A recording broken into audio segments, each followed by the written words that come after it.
Assalamualaikum warahmatullahi wabarakatuh. Waalaikumsalam warahmatullahi wabarakatuh. Alhamdulillah rabbil alamin. Wal aqibatu lil muttaqin wala udwana illa 'alal zalimin. Asyhadu an la ilaha illallah wahdahu la syarika lah wa asyhadu anna Muhammadan abduhu wa rasuluh.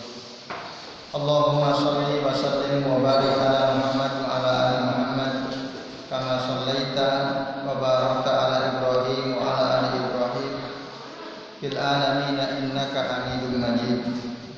Rabbi shrah li sadri wa yassir li amri wahlul 'uqdatam min lisani yafqahu qawli. Bapak-bapak dan ibu-ibu serta hadirin sekalian, rahimani wa rahimakumullah.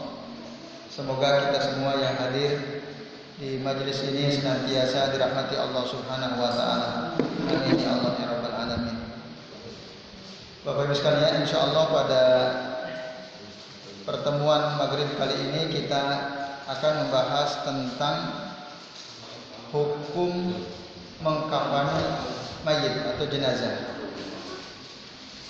Kemarin kita membahas tentang bagaimana tata cara memandikan jenazah, sifat memandikannya seperti apa, tentu saja beserta dalil-dalil yang ada. Nah, sekarang kita akan membahas setelah dimandikan maka jenazah dikafani. Nah, bagaimana cara mengkafaninya? Apa saja batasan-batasan yang perlu diperhatikan saat kita mengkafani jenazah? Bapak Ibu dan sekalian, di sini dikatakan oleh Syekh Abu Malik Kamal bin As-Said Salim rahimahullah bahwa para ulama bersepakat, ajma'al ulama'u ala anna takfinal mayyiti bima yastaruhu fardu kifayatin.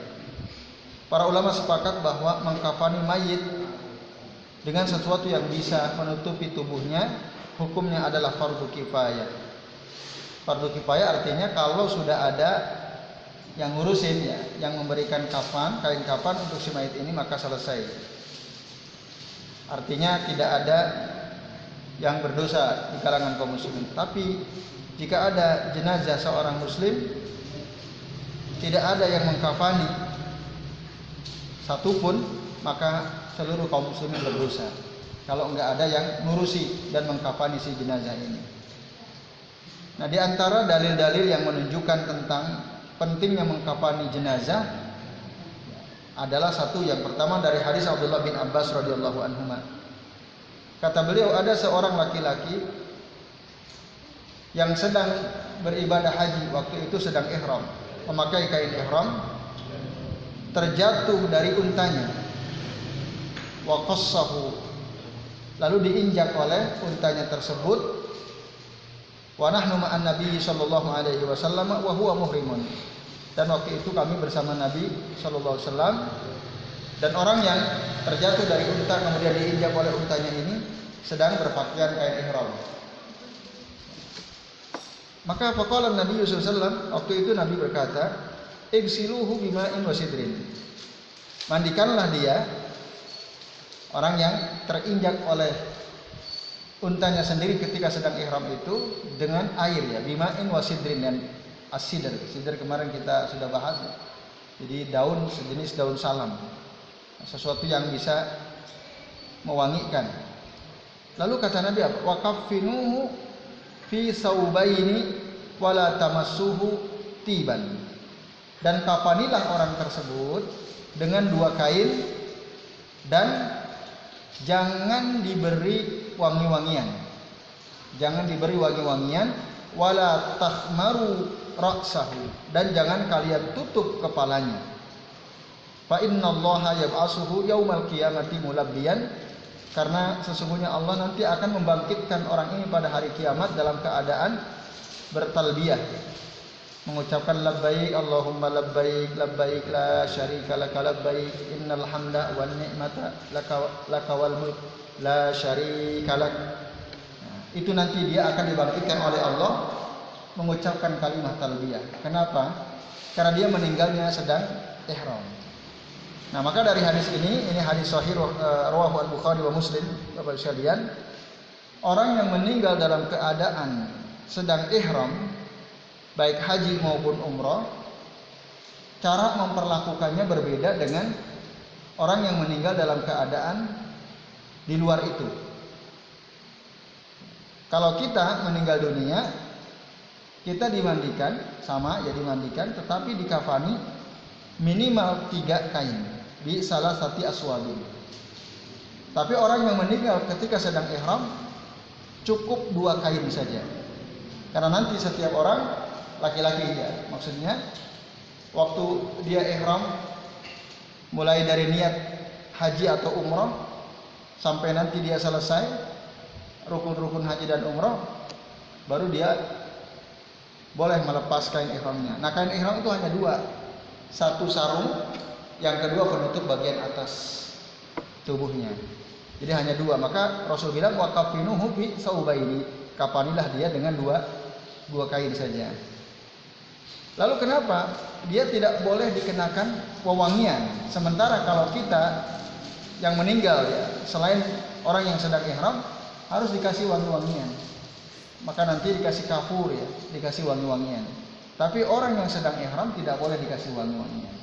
Karena hukum asal orang yang sedang ihram itu tidak boleh pakai minyak wangi-wangian. Jadi dia dibiarkan begitu adanya. Dan termasuk kalau kita meninggal dikafani, maka kepala kita ditutup juga. Maka kita lihat ada pocong itu ya. Nah, itu kepalanya ditutup juga. Tapi orang yang meninggal ketika sedang ihram, kepalanya pun enggak boleh ditutup. Jadi hanya tubuh dan kakinya, dari mulai ya, leher sampai ke bawah. Wajahnya terbuka, tidak boleh ditutup. Nah, kenapa? Ini keutamaan orang yang meninggal dalam keadaan ihram. Maka nanti kata Rasulullah, Allah akan membangkitkan orang tersebut pada hari kiamat dalam keadaan mulabbiyan. Tadi mengucapkan kalimat-kalimat talbiyah. Dan memang itu yang disunahkan. Jadi selama kita Bapak Ibu ya berangkat ibadah haji atau umroh, ya saya doakan semoga Bapak Ibu sekalian yang belum dimudahkan oleh Allah bisa berangkat umroh dan haji. Amin ya rabbal alamin. Nah, nanti kita terus mengucapkan talbiyah ya, labbaik Allahumma labbaik itu insyaallah. Ya kita berdoa insyaallah. Pokoknya ada niat insyaallah Allah mudahkan. Sekarang katanya Arab Saudi sudah membuka ya umroh untuk umum, walaupun pakai protokol Covid ya, tapi sudah mulai dibuka kembali. Nah, ya semoga semua kita ini yang belum merasakan oleh Allah ditakdirkan untuk bisa berangkat ke sana. Amin ya rabbal alamin. Nah, Bapak Ibu sekalian, itu yang pertama dalilnya. Lalu yang kedua, hadis dari Khabbab bin Al-Arad radhiyallahu anhu qala, dia mengatakan hajarna ma'an Nabi sallallahu alaihi wasallam naltamisu wajhallah. Kami ikut hijrah bersama Nabi sallallahu alaihi wasallam dari Makkah ke Madinah dalam rangka untuk mendapatkan keridhaan Allah. Fa waqa'a ajruna 'ala Allah. Maka sudah dicatat pahala untuk kami oleh Allah. Fa minna man mata lam ya'kul min ajrihi syai'an. Ada di antara kami yang meninggal dunia, dia belum mendapatkan apa-apa dari hijrahnya itu. Maksudnya baru hijrah, dia belum bisa merasakan nikmatnya kehidupan dunia. Setelah dia hijrah, sudah keburu wafat. Nah, di antara mereka ada Mus'ab bin Umair.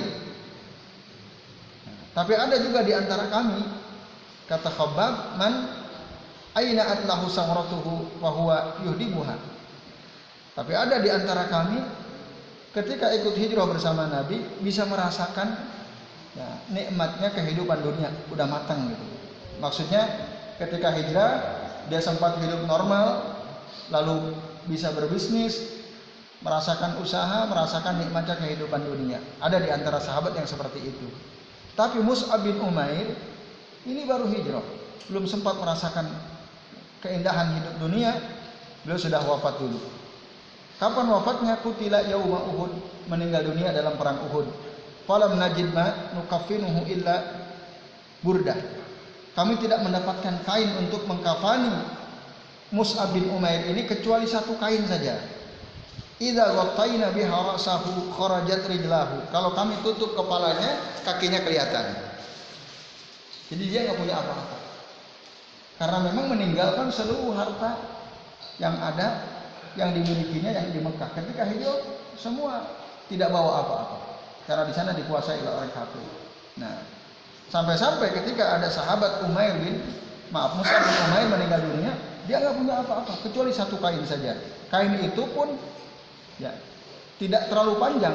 Ketika ditutup kepalanya, kharajat rijlahu, kedua kakinya kelihatan nampak. Wa idza ghataina rijlaihi kharaja ra'sahu. Kalau kami tutup kedua kakinya, maka nampaklah wajahnya.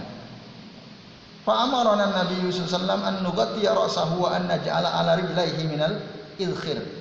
Lalu kemudian Rasulullah menyuruh kami, karena semua miskin waktu itu, tidak punya. Akhirnya kata Nabi apa? Nabi menyuruh para sahabat untuk menutupi kepala Mus'ab bin Umair, sementara kedua kakinya ditutup oleh daun ilkhir. Masya Allah. Saking nggak punyanya, karena waktu itu nggak ada. Jadi sebagian ditutup dengan kain, sebagian kakinya ditutup dengan daun, ya, daun ilkhir. Nah ini Bapak sekalian. Nah dalam keadaan seperti itu maka boleh seseorang hanya dikafani meskipun dengan selembar kain kalau memang tidak punya. Nah, itu hadis yang kedua. Lalu yang ketiga dari Jabir bin Abdullah radhiyallahu anhu, anna Nabiy sallallahu alaihi wasallam khutbah yauman fa dzakara rajulan min ashabihi. Suatu kali Rasulullah sedang berkhutbah, kata Jabir. Lalu beliau menyebutkan tentang seseorang dari sahabatnya, Qubidha, yang wafat faqufina fi kafanin ghairi ta'ilin wa kubira lailan. Lalu dikafani dengan kain kafan yang tidak sempurna. Lalu dikubur di malam hari. Fajazaran Nabi sallallahu alaihi wasallam ayyub barar rajulu bil laili hatta yusalliya alaihi. Lalu Nabi melarang tidak boleh mengubur seseorang di malam hari hatta ayyusalliya, kecuali kalau dia disolatkan dulu, yusalliya alaihi. Nah, illa an yaturra insanun ila dzalika. Kecuali kalau terpaksa memang harus segera dikuburkan di malam hari, itu bisa saja. Lalu kemudian Nabi berkata, idza kufina ahadukum akhahu falyuhsin kafanahu.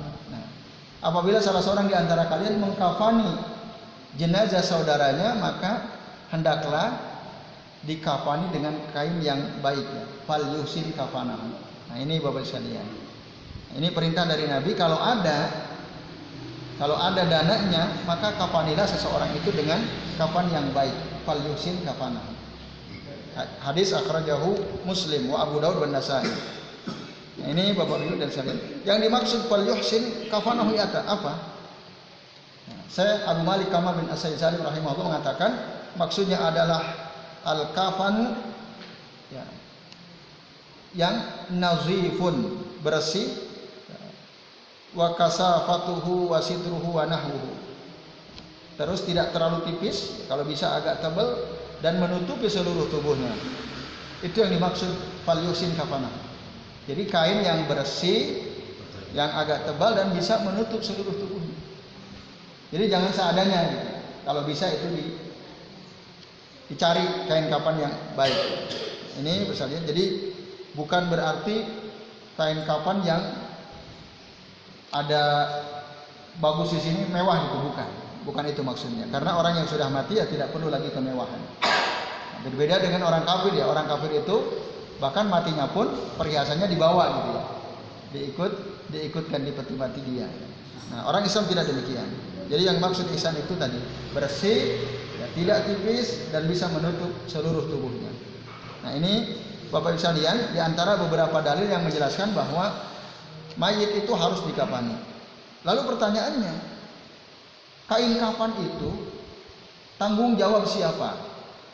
Tadi kan ada sahabat Mus'ab bin Umair sampai hanya dikafani kain seadanya, bahkan sebagian dari tubuhnya hanya ditutup dengan daun tadi ya, daun ilkhir. Itu sebenarnya tanggung jawab siapa? Kebanyakan ulama mengatakan dana untuk membeli kain kafan itu, termasuk untuk memandikannya, itu diambil min ra'si malil mayyiti, diambil dari hartanya si mayit. Dia punyanya berapa ya itulah. Mus'ab bin Umair punyanya itu. Nah, itu. Kenapa demikian? Nah, karena tadi berdasarkan hadis dari Mus'ab bin Umair. Waktu itu Rasul tidak bertanya kepada para sahabat, siapa di antara kalian yang punya uang lebih, coba tolong belikan kain kafan untuk si Mus'ab bin Umair ini. Tidak.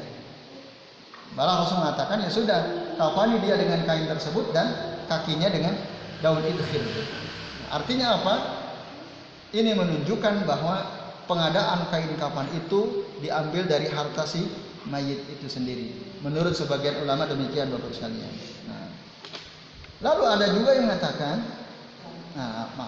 berikutnya, kalau si mayit ini punya hutang, dia punya juga wasiat kepada keluarganya, lalu kemudian dia harus diurus jenazahnya, mana yang harus didahulukan?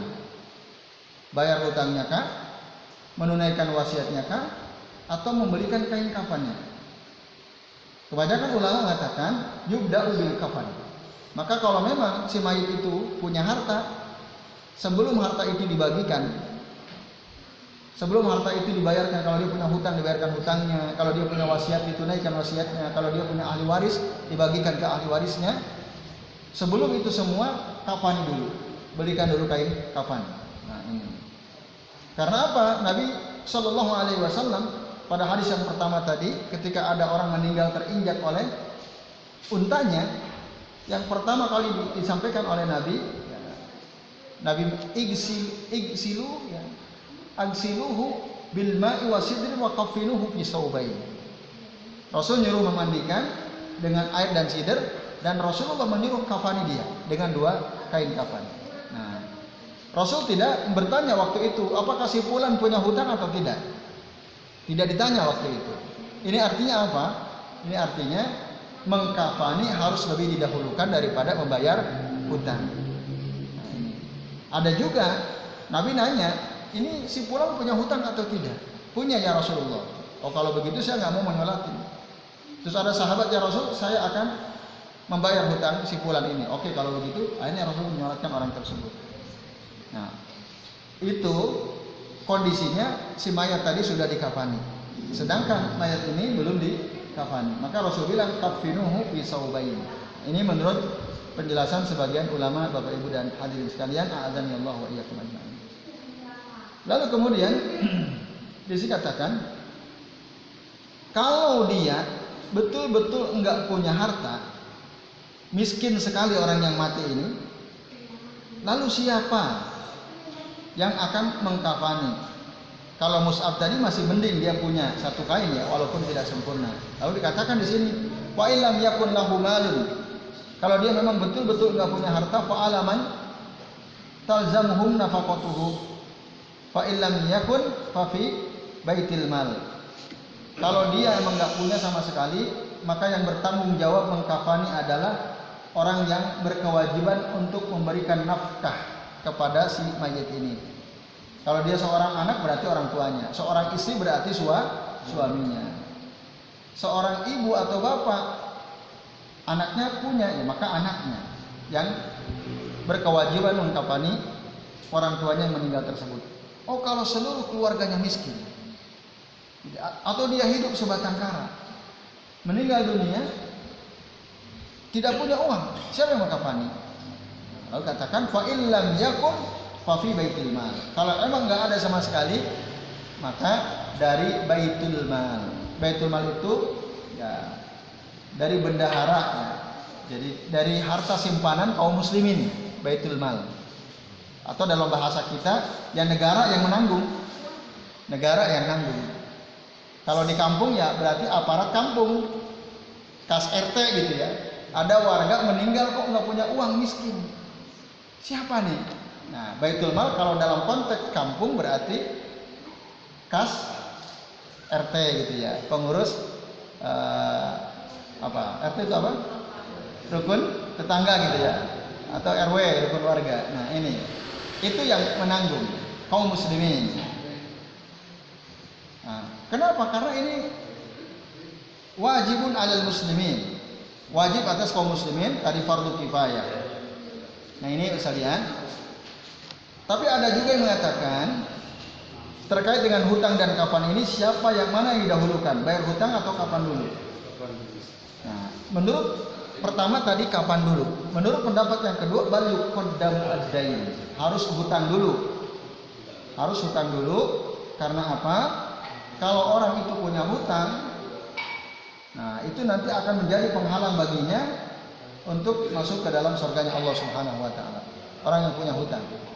Maka kata Rasulullah yang pernah dulu kami sampaikan, nah, apabila seseorang meninggal dunia, man faraqahu jasadahu, nah, dakhala wa bari'a min salasatin dakhala al-jannah. Barang siapa yang ruhnya meninggalkan jasadnya, lalu dia terbebas dari 3 perkara, maka dakhala al-jannah, dia akan masuk surga. Nah, 3 perkara itu apa? Salah satunya adalah ad-dain.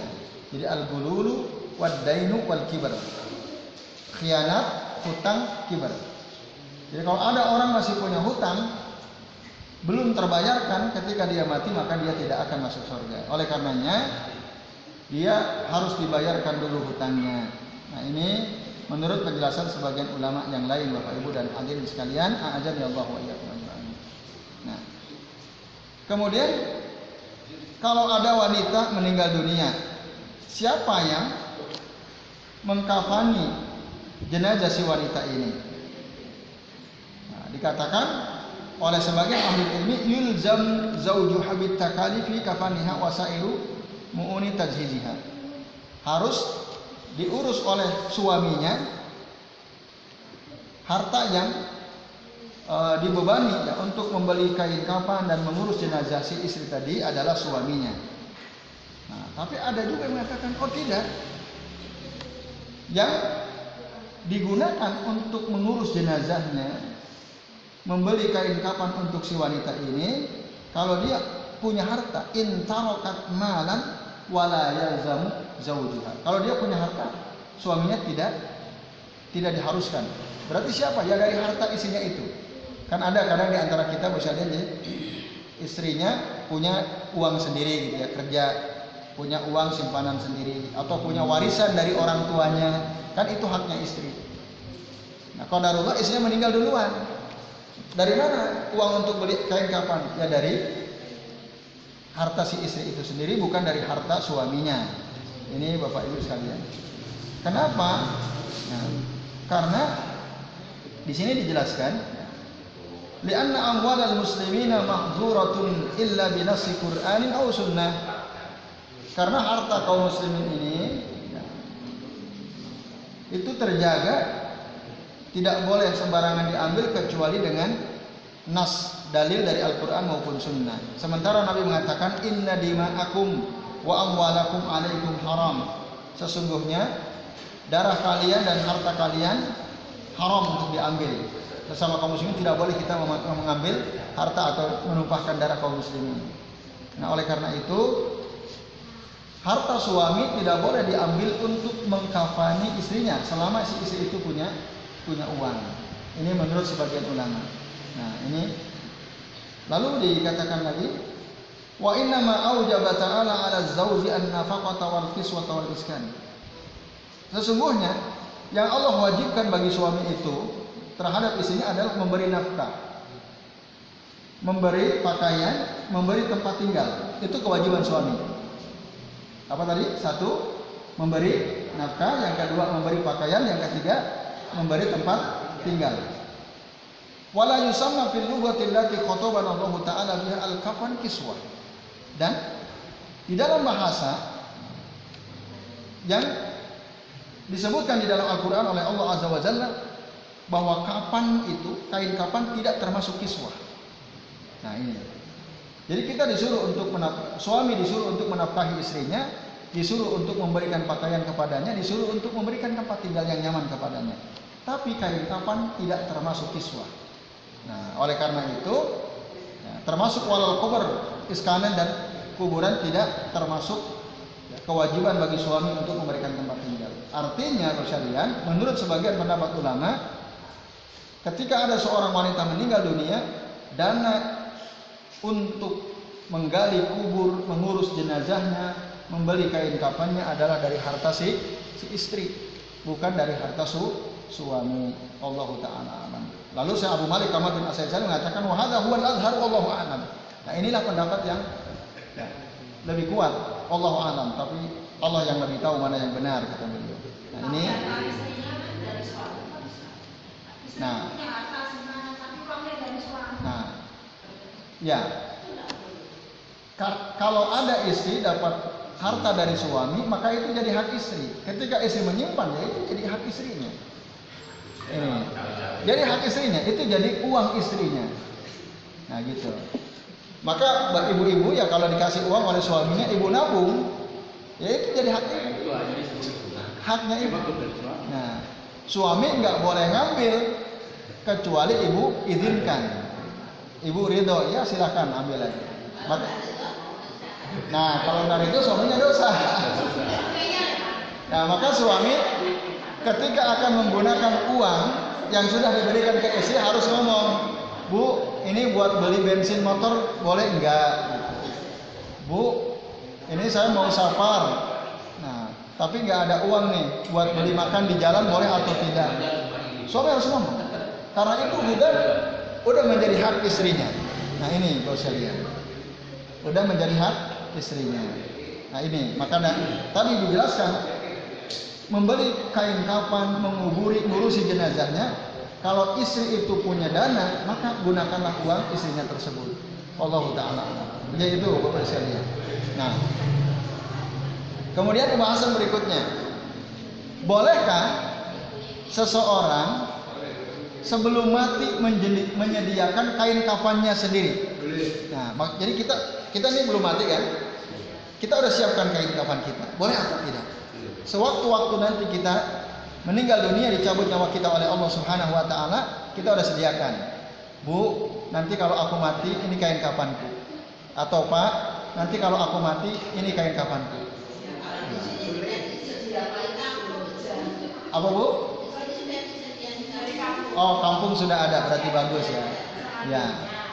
Karena ada kesepakatan, jadi masyarakat urunan setiap orang meninggal dunia nanti kain kafannya ditanggung oleh kampung gitu ya. Bagus, bisa juga. Kalau memang itu ada kesepakatan bisa. Seandainya tidak, tadi seseorang boleh mempersiapkan kain kafannya bahkan sebelum dia meninggal dunia. Nah, hadisnya sekalian dari hadis Sahal bin Sa'ad. Kata beliau, anna imra'atan ja'at an-nabiy sallallahu alaihi wasallam bi burdatin mansujatin fiha hasyatuha. Ada seorang wanita datang kepada Nabi membawa kain. Kain itu dijahit oleh dirinya sendiri, ada jahitannya. Qalat. Lalu si wanita ini berkata kepada Rasulullah, "Nasadtu habiyadi." Aku jahit kain ini dengan tanganku sendiri, kata si wanita ini. Faji'tu liaksukaha. Lalu aku datang kepada engkau wahai Rasulullah untuk aku pakaikan kepadamu. Fa'akhadan Nabi sallallahu alaihi wasallam muhtajan ilaiha.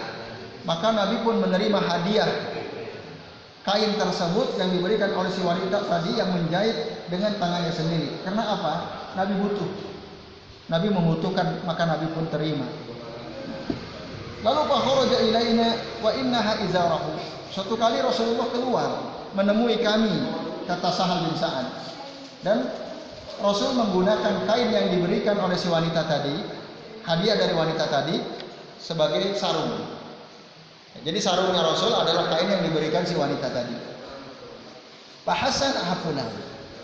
Lalu ada sahabat melihat, oh kok bagus sekali kain itu yang dipakai oleh Nabi tersebut, yang itu adalah hadiah dari si wanita tadi.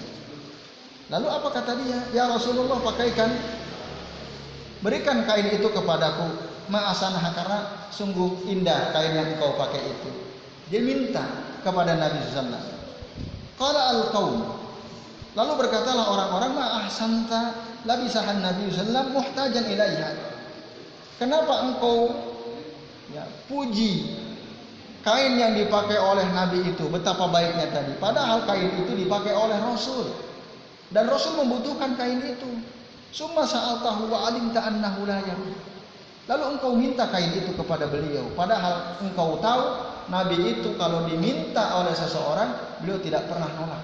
Jadi kalau ada minta sesuatu, orang minta sesuatu kepada Nabi, kalau Nabi memang punya, Nabi langsung kasih. Jadi Nabi itu kalau dipuji, oh ya Rasul, bajunya bagus sekali, boleh dong untuk saya, dikasih oleh Rasulullah. Kalau kita kira-kira bisa nggak tuh kayak gitu? Enak aja kamu beli sana sendiri. Gitu. Ya, Rasul itu kalau ada orang memuji pakaian beliau lalu minta dikasih oleh Nabi. Nabi tidak pernah nolak. Walaupun beliau sebenarnya membutuhkan kain itu, Bapak Ibu sekalian. Ini. Lalu apa kata orang ini? Dia mengatakan, "Inni wallahi, demi Allah, sesungguhnya saya masa'altuhu li albisaha." Aku meminta kain yang dipakai Nabi itu bukan untuk aku pakai. Tapi untuk apa? Innama sa'altuhu litakuna kafani. Tapi aku meminta kain tersebut supaya dia menjadi kain kafanku. Nah, jadi dia mempersiapkan kain kafannya, yaitu kain yang pernah dipakai oleh Nabi Shallallahu Alaihi Wasallam. Maka Sahal berkata, "Fakanat kafanuhu." Maka akhirnya memang orang itu ketika meninggal dunia, kain kafannya itu, kain kafan yang pernah dipakai oleh Nabi Shallallahu Alaihi Wasallam. Nah, dari hadis ini sekalian, faedah yang kita bisa ambil bahwa menyiapkan kain kafan sebelum kita mati itu tidak ada masalah, tidak ada masalah. Nah, ini hadis sahih riwayat Imam Bukhari. Lalu Bapak sekalian, pembahasan berikutnya adalah sifat kain kafan. Kain kafan untuk laki-laki. Aisyah mengatakan bahwa anna Rasulullah SAW kuffina fi salasati aswabin yamaniyatin bidun sahuliyatun min kursuf laisa fihinna qamis wala imamah. Sesungguhnya Rasul SAW dikafani dalam 3 kain. Kain kafan Rasul itu 3 lapis. Dari negeri Yaman warnanya putih. Dari daerah Sahuliyah min kursuf, kainnya kain katun. Dan laisa fihinna qamis wala imamah. Tidak ada baju dan tidak ada juga imamah. Ini hadis akhrajahu Al-Bukhari wa Muslim. Maka berdasarkan hadis ini, sekalian, kain kafan untuk laki-laki itu 1, dia 3 lapis. Kalau wanita 5 lapis. Nah, jadi bedakan. Laki-laki 3 lapis, kepala, badan, kaki. Wanita nanti 5 lapis kain kafan. Nah, nanti kita akan bahas dalilnya. Lalu yang kedua, warna kain kafan itu sebaiknya warnanya putih, sebaiknya. Kalau dibilang sebaiknya artinya boleh nggak kalau tidak kain putih? Boleh. Yang paling baik adalah kain berwarna putih. Nah, karena apa? Kata Nabi, "Albisu min siyabikumul bayan fa innahu khairu siyabikum wa kafinu fiha mautakum." Ilbasu, pakailah oleh kalian dari pakaian kalian yang berwarna putih, karena sesungguhnya sebaik-baik pakaian adalah warnanya putih, dan kafanilah orang yang mati di antara kalian dengan warna putih. 1. Yang ketiga tadi di 3 lapis ya, warnanya putih. Yang ketiga sebaiknya dari kain katun. Antakuna minal kutun. Katun. Mori katun sama enggak? Beda ya. Mori itu bahannya katun bukan? Kalau bisa antakuna minal kutun. Kalau bisa, kainnya itu kain katun. Kalau bisa berarti, kalau nggak bisa kain yang lain boleh. Kenapa? Karena Rasul dibungkus kain kafan yang terbuat dari katun. Tadi kursuf itu minal kutun.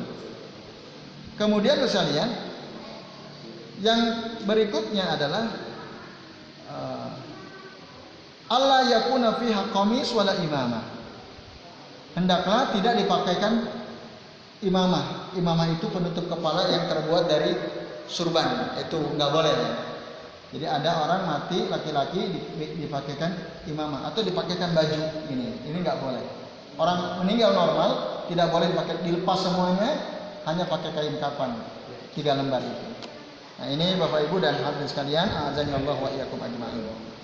Nah, berdasarkan hadis dari Abdullah bin Umar bahwa Abdullah bin Ubay yang kita udah bahas kemarin, seorang munafik, ketika dia meninggal dunia, ja'a ibnuhu ila Nabi sallallahu alaihi wasallam. Anaknya datang kepada Nabi sallallahu alaihi wasallam. Lalu dia berkata, "Faqala ya Rasulullah, a'tini qamisaka." Ya Rasul, tolong berikan kepadaku baju engkau ya Rasulullah. Ukafinuhu fihi, aku akan mengkafani bapakku dengan bajumu itu. Wa shalli alaihi wastaghfir lahu, dan salatkanlah bapakku ini dan mohonkanlah ampun kepada Allah untuknya.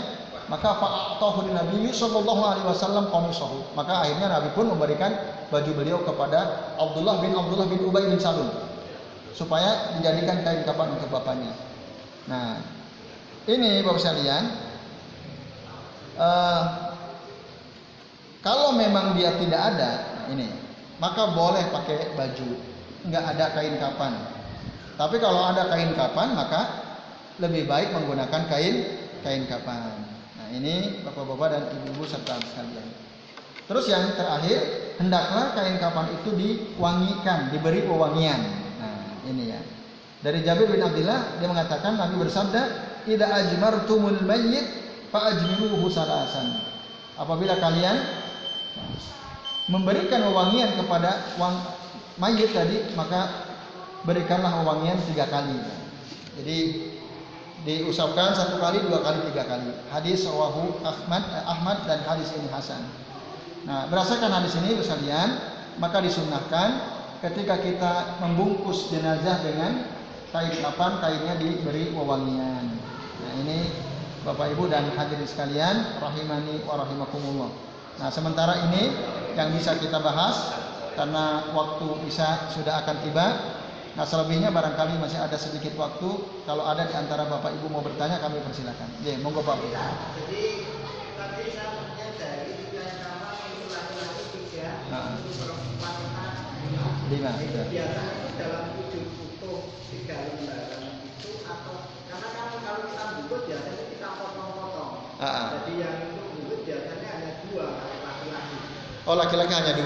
Ya, tapi yang satunya kita potong untuk apa ini? Bajunya, untuk sarungnya, dan untuk apa ini? Celana. Kepalanya ada nggak? Kepalanya ada, seperti di itu jubah. Itu berarti hanya dilapisi 2 itu. Terhitung 3 atau maksudnya 3 itu untuk membungkusnya atau gimana? Ya, terima kasih Pak Bik. Jadi yang maksud 3 ini supaya menutup seluruh tubuhnya. Ya, jadi 1 itu untuk dari pinggang sampai ujung kakinya. 2 dari pinggang sampai lehernya. Yang ketiga untuk kepalanya. Itu yang dimaksud 3. Jadi bukan 3 lapis gitu ya. Ya, jadi misalnya sati aswad ini Bapak sekalian, artinya bukan 3 lapis, bukan. Ya, bukan 3 lapis. Iya, kepalanya dikasih ditutup dengan kain. Ya, gitu. Itu yang dimaksud 3 itu. Ya, gitu ya. Bagus, terima kasih. Saya kira penting pertanyaan ini ya. 3 ya, saya mohon maaf karena biasanya kalau kita itu kan tidak seperti itu, tapi kan 1 kayak bungkus permen gitu. Oh, gitu. Dan ini yang saya sayangkan kadang-kadang itu bagi ibu-ibu itu kan kalau nggak pas meninggalnya wanita itu kadang-kadang kita juga yang ini yang kita itu kadang-kadang juga Bapak-bapak yang mengkapalin. Itu ini yang kadang-kadang saya juga bertanya. Ya. Gimana Bu? Oh, ibu-ibu belum pernah ada yang ngasih kain kapan wanita? Nah, maka ibu-ibu perlu belajar juga memang ya, perlu belajar. Nah, ya. Jadi itu. Ya, terima kasih Pak Pri ya. Jadi pertanyaannya saya kira sangat penting. Yang dimaksud 3 itu, 3 kain maksudnya apakah 3 lapis atau 3 kain, kakinya selapis, badannya selapis, kepalanya selapis. Nah, yang dimaksud 3 itu yang kedua. Jadi bukan 3 lapis. Tapi saya sendiri belum pernah mengkafaninya. Tadi yang Pak Pri cerita, ada kain kapan besar, langsung 1 lapis dari kaki sampai sampai kepala dipotong itu. Dipotong. Iya, sampai potong. Jadi tidak dipotong-potong gitu ya? Iya, yang dipotong hanya 1 itu tadi. Untuk kepala, untuk jubah, kemudian bajunya mengikat itu. Sidakat? Pakai celana. Ya itu sudah benar. Ya sudah benar. Setelah itu baru dibungkus seluruhnya gitu ya. Itu nggak ada masalah, Kan sudah 3 juga itu kan? Ya, J seperti itu. J itu. Ya. Yang lain masih ada? Baik. Itu ya. Mudah-mudahan sudah jelas cara mengkafani baik laki-laki maupun perempuan. Tadi Pak Pri yang punya pengalaman bercerita bahwa ketika mengkafani jenazah itu, jadi yang pertama dikasih jubah gitu ya, kepalanya ditutup, tangannya diikat, lalu dikasih celana pakai kain itu, dan nanti terakhir dibungkus seluruhnya gitu ya. Nah, jadi itu sudah sesuai juga dengan apa yang disebutkan oleh hadis ini. Jadi, ini Bapak Ibu dan hadirin sekalian, azani Allah wa iyyakum ajma'in. Jadi saya kira ini sementara yang kita bisa bahas karena sudah masuk waktu Isya. Ya, semoga bermanfaat. Mari kita akhiri kajian kita dengan membaca doa kafaratul majlis. Subhanakallahumma wa bihamdika asyhadu an la ilaha illa anta astaghfiruka wa atubu ilaik.